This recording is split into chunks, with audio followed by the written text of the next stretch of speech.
Kapedong Ski TV, shoutout sa lahat ng Micros dito sa Hong Kong. Ayun, no? Mikoy at Krista may ipinagtapat na ranasan din pala nila ito. Yan ay sama-sama nating tutukan mga kalingap at sa bago pa sa aking channel paki-like naman po at please paki-subscribe naman mga kalingap at hit the notification bell para updated kayo sa mga bago kong mga upload. Shoutout pala sa lahat ng supporters ng Team Kalingap lalo na sa mag-amang Kuya Val Santos Matubang at Kalingap Rab, sana hindi tayo magsawang suportahan ang mag-amang ito para mas marami pa silang matulungan at mabago ang pamumuhay. Please like and share at higit sa lahat don't skip ads po tayo mga idol sa mga uploaded video nila. At balik na tayo sa topic mga kalingap. Mikoy at Krista may naranasan pala sila na ganito. Unahin natin si Mikoy mga kalingap. Dito nga sa video na ito dito ako napahanga kay Mikoy dahil ipinagtapat niya sa maraming live viewers na may ganito siyang sakit dati.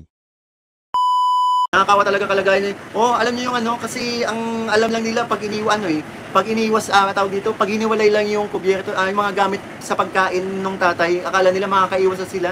Kahit kasi sa hangin pwedeng mahawa kasi, lalo namang ang liliit pa ng mga bata. Pag ano po, lapit natin sa center yung ano. Alam ko pag ano, free naman yata yung gamutan po. Kasi sa totoo lang po, to be honest po, nagkasakit na din kasi ako. Pero yung sakit ko naman po kasi, pandemic po. Not contagious naman po. Pero ang findings din po kasi ng doktor is tuberculosis din po nung naging sakit ko. Pero hindi nakakahawa po yung naging sakit ko. Nagkatubig po ako sa baga mga kalingap.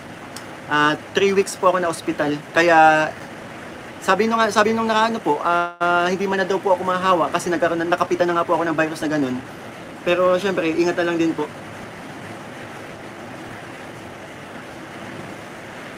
Last ano pa po yun mga kalingap, nagkatubig po kasi yung lungs ko. Last 2020 pa po. Apaka genuine din ni Boss Mikoy dahil nga hindi niya ikinahiya na nagkaroon siya ng tuberculosis pero sa panahon ngayon hindi na tayo matatakot sa sakit na yan dahil may gamot na. Samantala dito naman tayo kay Bibi Krista dahil nga noon na si Kalingap Tata pa ang humawak sa kanya, dito nga natakot rin si Tata dahil nagkaroon din ng sakit si Krista at ayon na pina-check up rin nila. Wala naman yung pinapalakas ko na yun. Tama.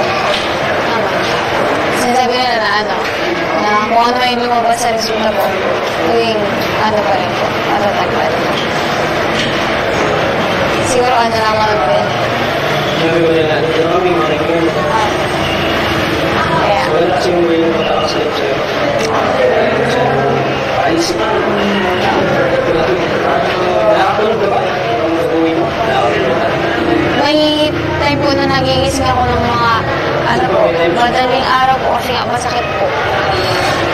Kaya minsan nagigising po ako ng madaling araw kasi nga po sumasakit. Sumasakit?